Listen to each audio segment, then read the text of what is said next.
आदरणीय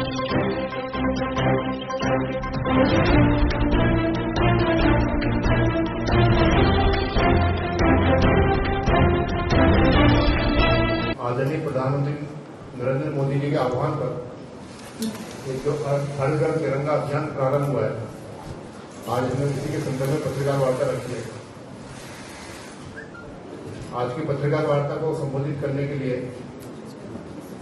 हम सब लोगों के बीच में पार्टी की प्रदेश महामंत्री, राष्ट्रमंत्री, सांसद और इस अभियान की प्रमुख आदरणीय प्रिया कुमारी जी हमारे बीच में उपस्थित है।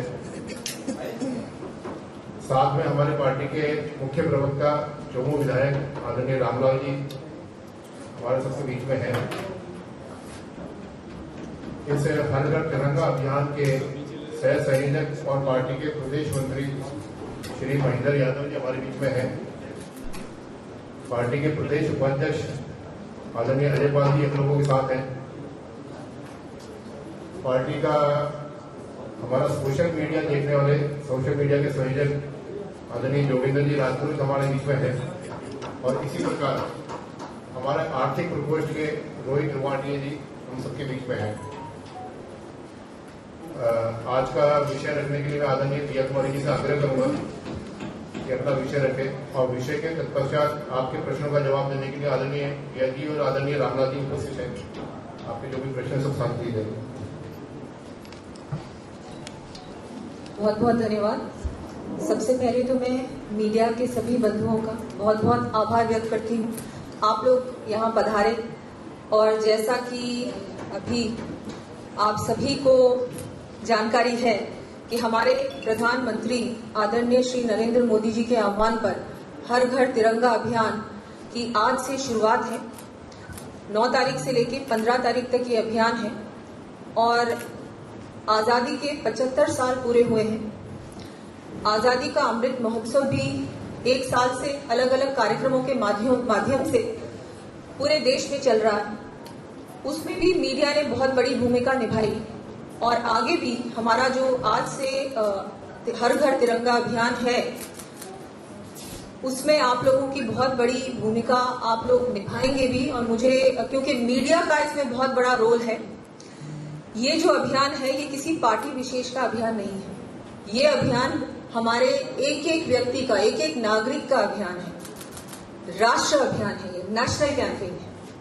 और इसमें मैं मानती हूं कि जितना उत्साह, जितना जोश हमारी युवा पीढ़ी में दिख रहा है, ये पहली बार ऐसा हुआ है।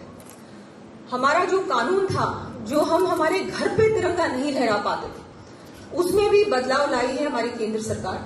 और आज हम सभी के लिए बहुत गर्व की बात है कि हम हमारे घर में तिरंगा लहरा पा रहे हैं। और इस अभियान में आज से हमारी अलग अलग हमारी पार्टी के माध्यम से, पार्टी के द्वारा कार्यक्रम का आयोजन आज से शुरू हो रहा है। बाइक रैली, वाहन रैली, पदयात्रा 9 से लेके 12 तक। उसके बाद 11-12 से लेके 13 तारीख तक हम लोग प्रभात फेरी का भी हमारा कार्यक्रम है, जिसमें हमारी महिला मोर्चा, हमारे सारे मोर्चे भी जुड़ेंगे।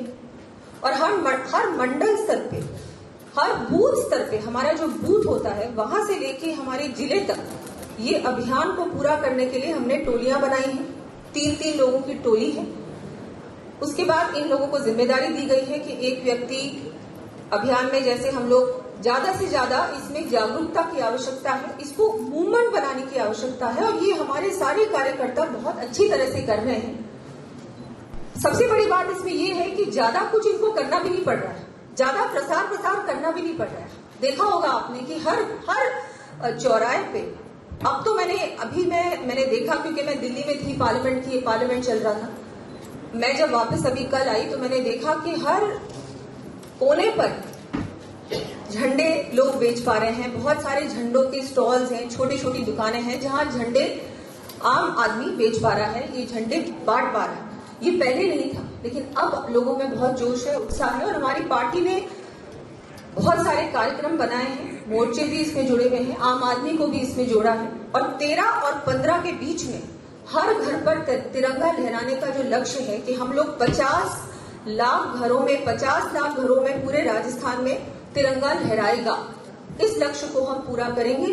केंद्र सरकार ने हर एक जिले में झंडों की व्यवस्था की है, लगभग 1.5 लाख से 2 लाख झंडे हर जिले में पहुंच चुके हैं। पोस्ट ऑफिस के माध्यम से और खादी ग्राम उद्योग के माध्यम से और भी बहुत सारी ऐसी रिटेल आउटलेट्स हैं, उनके माध्यम से ये झंडे अवेलेबल होना शुरू हो गए। तो बहुत खुशी की बात है। मैंने तो ये भी सुना कि झंडे भी नहीं मिल रहे, क्योंकि जो भी झंडे आ रहे हैं आम आदमी इन झंडों को इमीडिएटली लोग ले रहे हैं। तो ये बहुत खुशी की बात है, बहुत बड़ा अभियान है ये, क्योंकि पहले हम लोग हमारे राष्ट्रीय ध्वज को नहीं लहरा पाते थे, लेकिन उसमें बदलाव केंद्र सरकार लाई है। अब आप पहले ये था कि आप सिर्फ सुबह सनराइज से लेकर सनसेट तक आप इसको लहरा पाते थे, लेकिन अब आप उसको पूरा दिन 3 दिन 4 दिन आप इसको लहरा पाएंगे। ऐसी कोई पाबंदी नहीं है, इस पाबंदी को दूर किया है।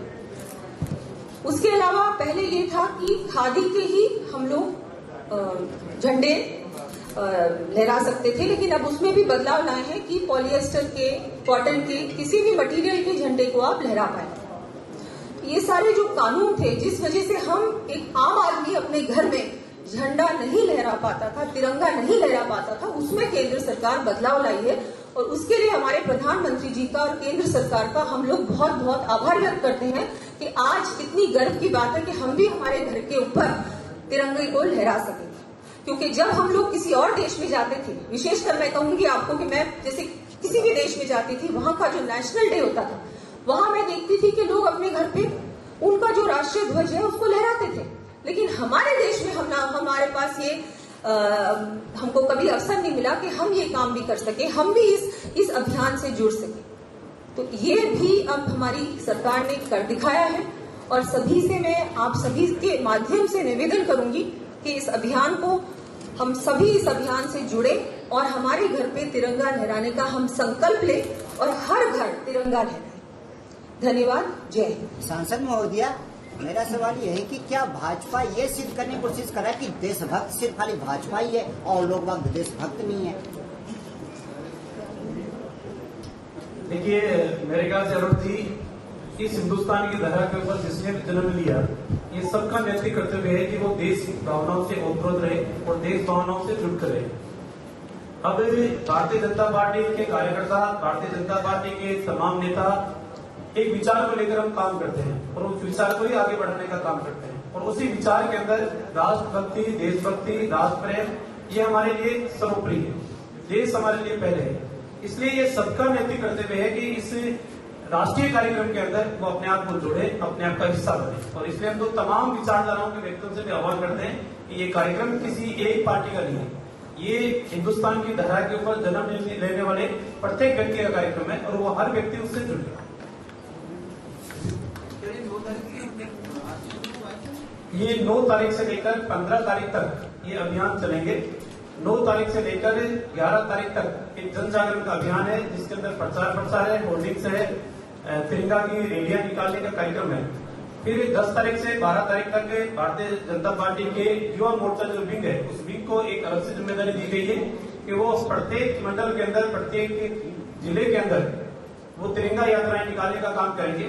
11 तारीख से लेकर 13 तारीख तक प्रत्येक क्षेत्र के अंदर मंडल स्तर के ऊपर राजाराम की प्रभात फेरियां, रघुपति राघव राजाराम, वंदे मातरम गीतों के साथ प्रभात फेरी निकालने का काम करेंगे। और 13 तारीख से लेकर 15 तारीख तक हर घर तिरंगा लगे, इसके लिए सुनिश्चित प्रत्येक व्यक्ति को हम जोड़ने का काम कर रहे हैं। और हम तो विचारधारा से भी ऊपर उठ के, ये कार्यक्रम सिर्फ पार्टी का नहीं है, जैसे दिया जी ने कहा, ये कार्यक्रम किसी पार्टी का नहीं है, लेकिन पार्टी कार्यक्रम कर रही है और हम सबको जोड़ने का प्रयास कर रहे हैं कि इस कार्यक्रम के अंदर, इस मुहिम के अंदर जुड़े।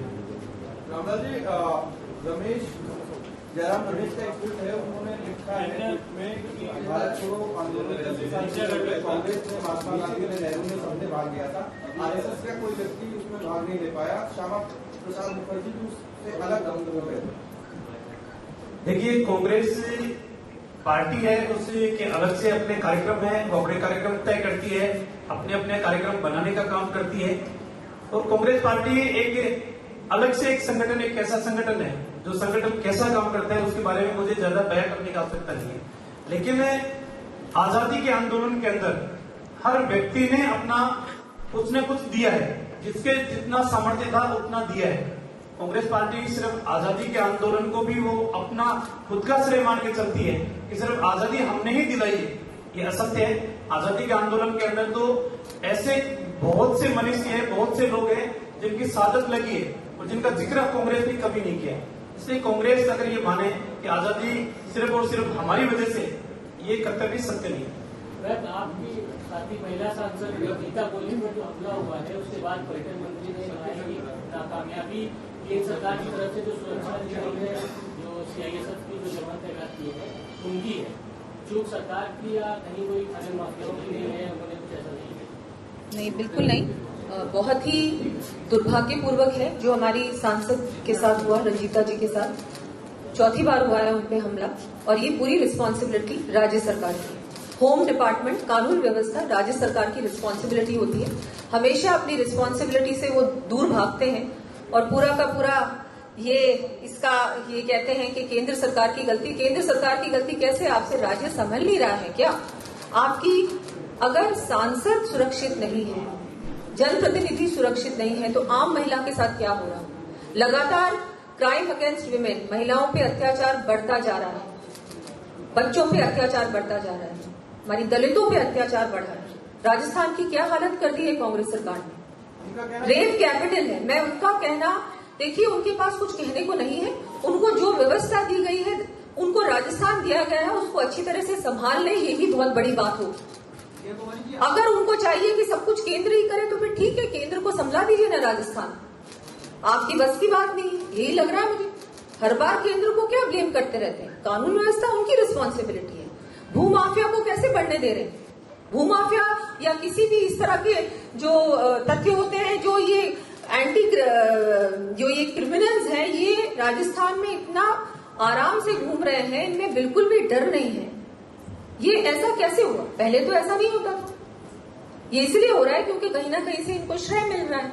राजस्थान सरकार, राज्य सरकार उनको कहीं ना कहीं श्रेय दे रही है, उनको इतनी छूट मिल रही है कि वो आराम से जो भी करना चाहे कर लेते हैं और निकल जाते हैं, उनको सजा भी नहीं होती।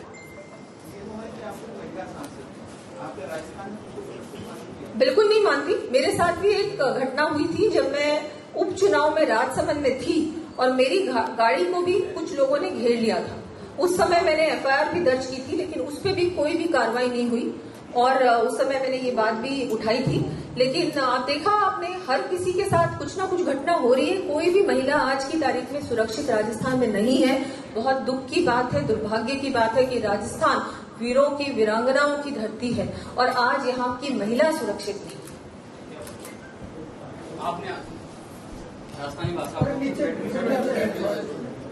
को 8वीं सूची में लाने के लिए आपने संसद में उठाया जी, आगे क्या बिल्कुल प्रयास करेंगे कि इसको मान्यता दी जाए, राजस्थानी भाषा को रिकॉग्निशन मिलनी चाहिए। उसके लिए मैंने प्राइवेट मेंबर्स बिल लगाया है और मैं आगे भी प्रयास अपना जारी रखूंगी कि हमारी राजस्थानी भाषा को मान्यता मिलनी ही चाहिए और मिलेगी भी। मुझे पूरा भरोसा है हमारी केंद्र सरकार। मैम, आप कह रहे हैं कि राजस्थान में अत्याचार बढ़ रहे हैं महिलाओं पर। मैम इधर कैमरे के पीछे आप कह रहे हैं कि अत्याचार बढ़ रहे हैं, लेकिन तस्वीर गहलोत तो ये कह रहे हैं कि अत्याचार इसलिए बढ़ रहे हैं क्योंकि आपकी सरकार ने फांसी की सजा का प्रावधान कर दिया। ये कोई एक्सक्यूज नहीं है, बहुत ही घटिया बात है ये। मैं तो यही कहूंगी, फांसी क्या, फांसी से भी ज्यादा कड़ी सजा मिलनी चाहिए रेपिस्ट को। ये चीज बिल्कुल भी बर्दाश्त के बाहर है और जो अगर इन्होंने ऐसी बात कही है तो पता नहीं कैसे कही है। क्या उससे कम मिलनी चाहिए सजा? मैं तो मानूंगी कि उनको बहुत ज्यादा बुरी सजा मिलनी चाहिए। अगर कोई इस तरह के काम करते हैं, किसी ने बलात्कार किया, रेप किया, उसके बाद उसको फांसी से भी ज्यादा बुरी सजा मिलनी चाहिए। और जो उनका मुख्यमंत्री जी ने पता नहीं क्या सोच के ये बयान दिया होगा, अपने आप को बचाने के लिए कांग्रेस सरकार बहुत प्रयास कर रही है, लेकिन ज्यादा दिन की मेहमान अब मुझे तो नहीं लग रहा है कि वो रहेगी।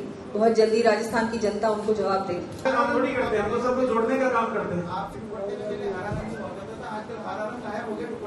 नहीं, अभी सोने की आवश्यकता है देश को, आगे लेके जाना ना, पूरी दुनिया के सामने चमकाना देश में। तो भगवा यार्ड में तो क्या भाजपा हिंदू की राजनीति पे पुनः वो उतर आई? देखिए अरुण जी, भारतीय जनता पार्टी सिद्धांतों की राजनीति करती है, भारतीय जनता पार्टी विचार की राजनीति करती है। ना हम तुष्टिकरण की राजनीति करते, न समाजवाद की राजनीति करते, न परिवारवाद की राजनीति करते। हम सिर्फ और सिर्फ हमारे लिए देश पहले, हम उसकी राजनीति करते। देश को आगे ले जाने के लिए हमें जो कुछ करना चाहिए वो हम सब करेंगे। रमला जी, आगे सवाल है। विस्तारक कैसे याद आ गए पार्टी को? पिछली बार विस्तारक मॉडल 15 प्रमुख सब फैल हो गए थे, आप सत्ता से बाहर हो गए। इस बार विस्तारक कैसे सत्ता में लाएंगे आप? देखिए, भारतीय जनता पार्टी हर चुनाव की परिस्थितियां अलग होती है, हर चुनाव के परिणाम अलग निकल कर आते हैं, लेकिन अब की बार राजस्थान के अंदर एक रिकॉर्ड तोड़ बहुमत के साथ हम आएंगे और उस के बयान आने के लिए हमारे सारे परिश्रम, हमारे पन्ना प्रमुखों की नियुक्ति से लेकर मंडल को सशक्त बनाने से लेकर और हमारे विस्तार की योजनाओं को लेकर हमने तमाम कार्यकर्ताओं को धरातल के ऊपर लेके जा रहे हैं। जहां कांग्रेस पहले ये दावा ठोक रही थी कि हम 150 सीटें पार करेंगे, तो 150 सीटें भी नहीं, राजस्थान के अंदर कांग्रेस को इस पर बहुमत भी नहीं मिला। अब कांग्रेस की सरकार बनी है, वो आपको भी पता है, मिलावट की सरकार है, बहुजन समाज पार्टी के विधायकों के गठबंधन के आधार के ऊपर बनी हुई सरकार है।